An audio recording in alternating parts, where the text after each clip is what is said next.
Avengers Doomsday আর Spiderman brand new day এই দুই মুভির রিলিজ ডেট যতই কাছে আসছে, এই মুভিসগুলো নিয়ে নতুন নতুন লিকস অ্যান্ড আপডেটস প্রতিনিয়ত বেরিয়ে আসছে।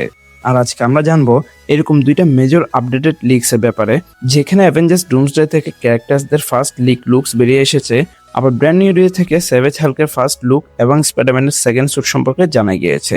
ভিডিও অনেক বেশি ইন্টারেস্টিং হতে যাচ্ছে, তাই কিছু মিস করতে না চাইলে ভিডিওকে একদম শেষ পর্যন্ত দেখবেন আর চ্যানেলটাকে পারলে সাবস্ক্রাইব করে ফেলিয়েন। সো চলুন শুরু করি আজকের video. Marvel Studios Avengers Doomsday লিকগুলো টেকডাউন করা শুরু করে দিয়েছে। আপনি যদি না জানেন তাহলে বলে দিই, কিছুদিন আগে এক টুইটার ইউজার তার অ্যাকাউন্টে এই মুভির অনেক ক্যারেক্টার লিক শেয়ার করেছিল, কিন্তু এখন যেহেতু এআই যুগ, অনেক মার্ভেল ফ্যান এটাকে সিরিয়াসলি নেয়নি। সবাই ভেবেছিল এগুলো এআই জেনারেটেড ফেক ছবি, কিন্তু এখন কনফার্ম করা হয়ে গিয়েছে যে ওই লিকগুলো আসল ছিল, কারণ মার্ভেল নিজেই ওগুলো ইন্টারনেট থেকে সরিয়ে ফেলছে। Doctor Doom, Steve Rogers, Human Torch, Sentry, Thor, Magneto, Reed এমন অনেক ক্যারেক্টারের লিক একদম লেজিট ছিল। আর সবকিছু একসাথে মিলিয়ে দেখলে এখন সবকিছু অর্থবহ লাগছে, কারণ এই লিকগুলোতে স্টিভ রজার্সকে দেখা গিয়েছে লং হেয়ার আর দাড়ি নিয়ে, আর হাতে থরের হাতুড়ি। আর সিনেমা কনে দেখানো ডুমসডে ট্রেলারও ঠিক এমন একটা সিন আছে যেখানে সে থরের কাছ থেকে মিওনে নিয়ে নেয়। ট্রেলারও তার এই লুকটাই দেখানো হয়েছে, দাড়ি এবং লং হেয়ার, ঠিক লিক ছবির মতো। কিন্তু এখন এই লিকগুলো ইন্টারনেট থেকে সরানো হচ্ছে, তাই সেই টুইটার ইউজার এগুলার একটা পিডিএফ শেয়ার করেছে। আর সেই লিকগুলো এখন আমার কাছে আছে, আমি আপনাদের সাথে শেয়ার করতে যাচ্ছি।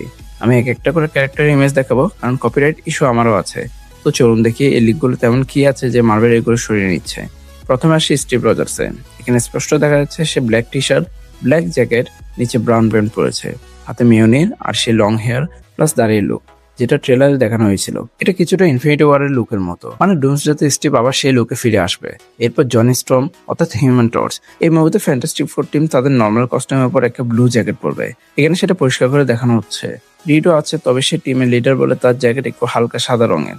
এরপর ম্যাগনেটো, তার লং হেয়ার আমরা আগে ট্রেলারে দেখেছি, কিন্তু এই লিক অনুযায়ী পুরো কস্টিউম আর গিয়ারের সাথে তার লুক আরো শক্তিশালী হবে। আমার মতে এটা ম্যাগনেটো এখন পর্যন্ত সবচেয়ে ক্রেজি লুক হতে পারে।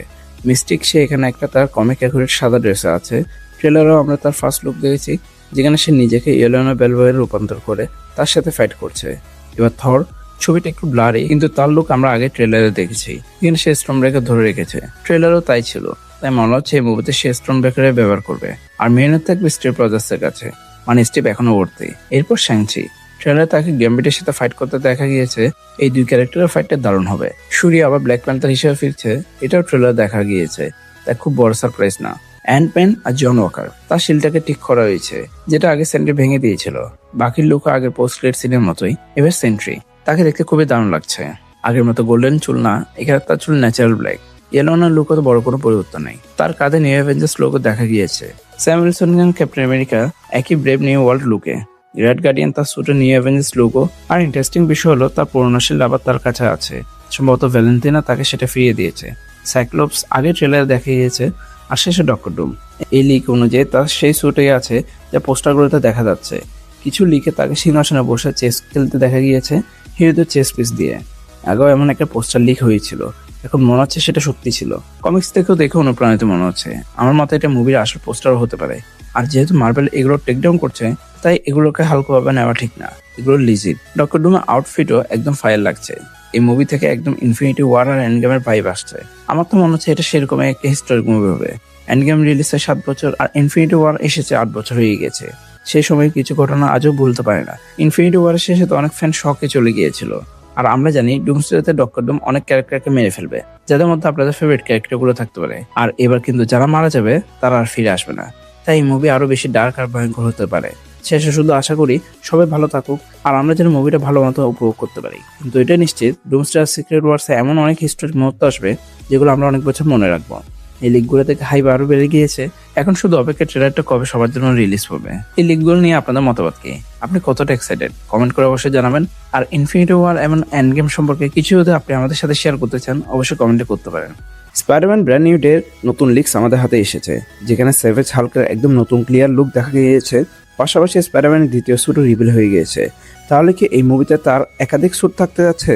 আর এমসির প্রতিটি স্পাইডারম্যান মুভিতে থাকার পরও প্রথমবারের মতো জন ফেব্রুয়ারি হ্যাপি হোগান ব্র্যান্ড নিউ ডেতে রিটার্ন করবে না? তাহলে আর দেরি না করে চলুন শুরু করি আজকের ভিডিও। হ্যাশব্রোর নতুন মার্চ ড্রপে আমরা প্রাইম হাল্ককে আবারও দেখতে পেয়েছি, আর তাকে দেখতে খুবই রাগান্বিত দেখাচ্ছে। কিন্তু তার হেয়ার লাইন এখানে অনেকটা পিছিয়ে গিয়েছে এবং তাকে কিছুটা বয়সীও মনে হচ্ছে। তার ছেঁড়া কাপড় দেখে 2012 সালের সে সিকোয়েন্সের কথা মনে পড়ে যায়, যেখানে সে প্রথমবারের মতো ট্রান্সফর্ম হয়েছিল। দ্বিতীয় ছবিতে তাকে স্পাইডারম্যানের সাথে লড়াই করতে দেখা যায়। এখান থেকে প্রায় নিশ্চিত হওয়া যাচ্ছে যে স্পাইডারম্যান ব্র্যান্ড নিউ ডেতে স্পাইডি আর হাল্কের মধ্যে ফাইট হবে, কারণ স্পাইডারম্যান তাকে থামাতে তার 2 হাত ওয়েব দিয়ে বেঁধে ফেলেছে, এমনকি চেস্টও ওয়েব দেখা যাচ্ছে। এ থেকে বোঝা যাচ্ছে এই 2 ক্যারেক্টারের মধ্যে অবশ্যই ফাইট হবে। আর এই লুক দেখে আমার মনে হচ্ছে মাইস্ট্রো হাল্কও হয়তো খুব শীঘ্রই এমসিইউতে আসতে পারে, সম্ভবত সিক্রেট ওয়ার্সে, যেটা হলো হাল্কের সবচেয়ে শক্তিশালী বয়স্ক এবং ভিলেন আর্কের ভার্সন। ছবিতে তার ব্রাউন প্যান্ট ও কমিক্সে মাইস্ট্রো হাল্কের সাথে মিলে যাচ্ছে। এরপর কথা বলা যাক টম হল্যান্ডের নতুন স্পাইডারম্যান স্যুট নিয়ে। মূলত ফানকো পপ রিলিজে দেখা গিয়েছে এই 2টা স্যুটকে। প্রথমটি ব্র্যান্ড নিউ ডে ট্রেলারের স্যুট, আর দ্বিতীয়টি হলো নো ওয়ে হোমে পোস্ট ক্রেডিট সিকোয়েন্সের পুরনো স্যুট। বক্সে নো ওয়ে হোম লেখা আছে এবং স্যুটটি ব্যাটল ড্যামেজড, অর্থাৎ মুভির শুরুতে স্পাইডের কাছে পুরনো স্যুট থাকবে। এরপর সে ধীরে ধীরে বিভিন্ন ভিলেনের সাথে লড়াই করে স্যুটকে আপগ্রেড করবে। মার্বেল ইনসাইডারদের মতে শুরুতে একটা মন্টেজ থাকবে যেখানে গত 4 বছরে স্পাইডি কিভাবে নিজে নিজে স্যুট আপগ্রেড করেছে তা দেখানো হবে। শেষ পর্যন্ত ট্রেলারে দেখা নতুন স্যুটে তার ফাইনাল লুক হবে। এছাড়া সেপ্টেম্বরে আবার এন্ড গেম থিয়েটারে রিলিজ পাবে, যেখানে নতুন পোস্ট ক্রেডিট সিন যুক্ত হতে পারে যা সরাসরি ডুমসডের সাথে কানেক্টেড। সম্প্রতি এটাও শোনা গিয়েছে যে টনি স্টার্কের ফিউনারাল সিনে আবার শুট করা হচ্ছে এবং ক্যাপ্টেন আমেরিকা ইনফিনিটি স্টোন ফেরত দেওয়ার সিনও নতুনভাবে ব্যবহার হতে পারে। তাই সম্ভবত এন্ড গেমের নতুন ভার্সনে 2 থেকে 3 মিনিটের ডুমসডে টিজার যুক্ত করা হতে পারে। এখন হ্যাপি হোগান নিয়ে কথা বলি। জন ফেব্রুয়ারি একটা শোতে বলেছেন তিনি ব্র্যান্ড নিউ ডেতে ফিরে আসছেন না, কিন্তু এটা একটু সন্দেহজনক, কারণ পিটার পার্কার সবাইকে ভুলে গিয়েছে, তাই হ্যাপি তাকে মনে রাখার কথা না। তাই হয়তো তিনি আসলে মুভিতে আছেন, কিন্তু স্পয়লার এড়াতে মিথ্যা বলছেন। তো আপনাদের কি মনে হয়, হ্যাপি কি সত্যিই থাকবে? আর আপনাদের মতো অ্যাভেঞ্জার্স এন্ড গেমকে কিভাবে ডুমসডের সাথে কানেক্ট করা যায় এই নিয়ে অবশ্যই আমি ভিডিও বানিয়েছি, আপনারা চাইলে সেগুলো চেক করে নিতে পারেন। ভিডিও ভালো লাগলে লাইক অ্যান্ড শেয়ার করিয়েন, চ্যানেল নতুন হয়ে থাকলে চ্যানেলকে সাবস্ক্রাইব করিয়েন। Thanks a lot for watching guys, দেখা হবে পরে কোনো ভিডিওতে।